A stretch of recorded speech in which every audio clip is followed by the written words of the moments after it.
for DJ Rocky's Secret Files.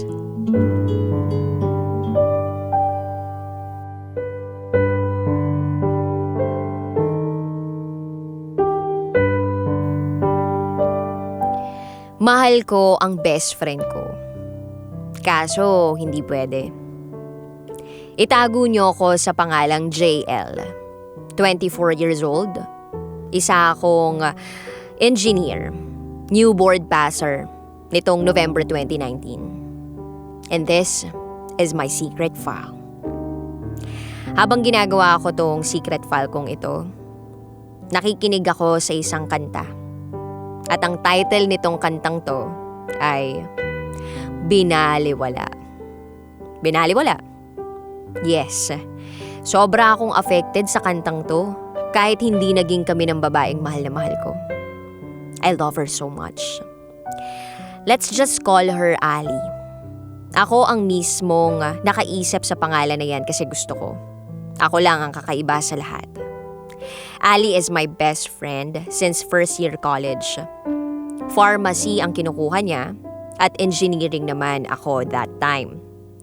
Same school noong first year, first sem. Pero second sem, nag-transfer na siya ng ibang school. Honestly, DJ Rocky, she is one of your avid fans. Kaya naisipan kong mag-message sa'yo baka sakaling dito niya ma-appreciate na totoo ang feelings ko sa kanya. Ali is my dream girl ever since. Mabait, maganda, masaya kasama, protective, caring, understanding. In short, she is boy's ideal girlfriend. Hindi mahirap pakisamahan si Ali because she is a very jolly person and very friendly. Kaya nga pati mga tropa ko naging kaibigan na niya. I don't know how to really start this story. I'm single 100% pero yung mahal ko, taken. Oo. In a relationship siya and almost 4 years na sila.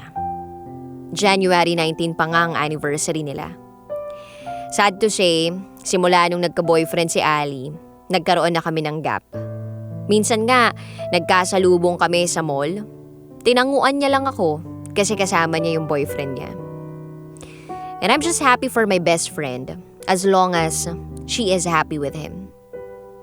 Then last October 2019, I saw some of her shared post about long-distance relationship.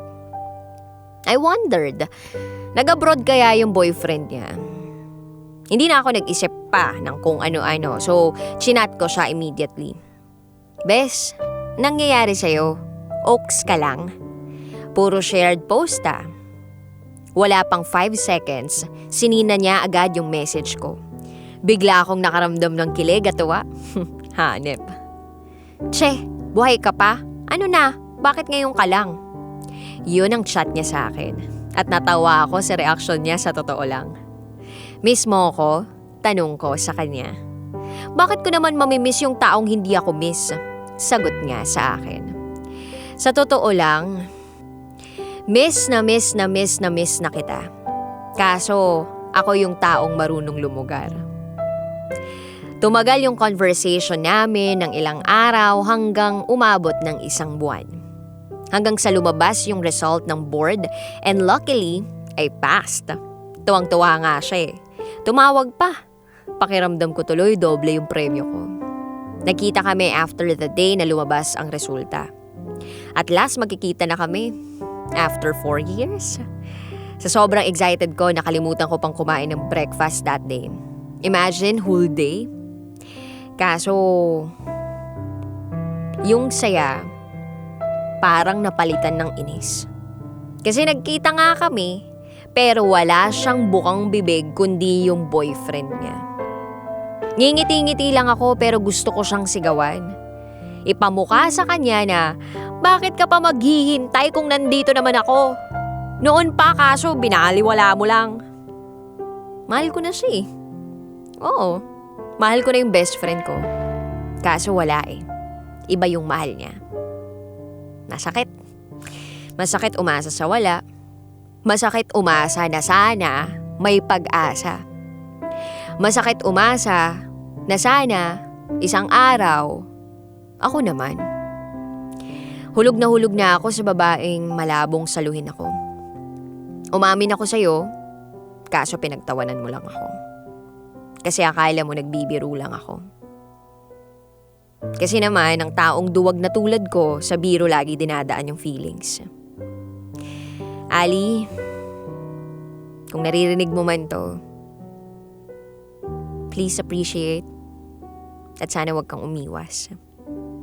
Ayoko na pati friendship natin masira because of my feelings. At ito na nga, friend-zoned si engineer. Hanggang sa muli. Muli, ako si JL. And this is my secret file.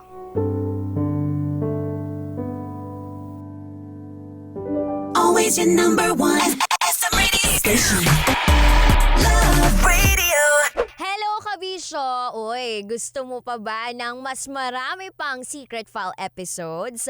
Ang gagawin mo lang, mag-subscribe ka na sa aming YouTube channel. It's Love Radio Manila. At pindutin mo na or i-click mo na ang notification bell para updated ka na sa aming mga latest video. Rakitera po mula sa 90.7 Love Radio.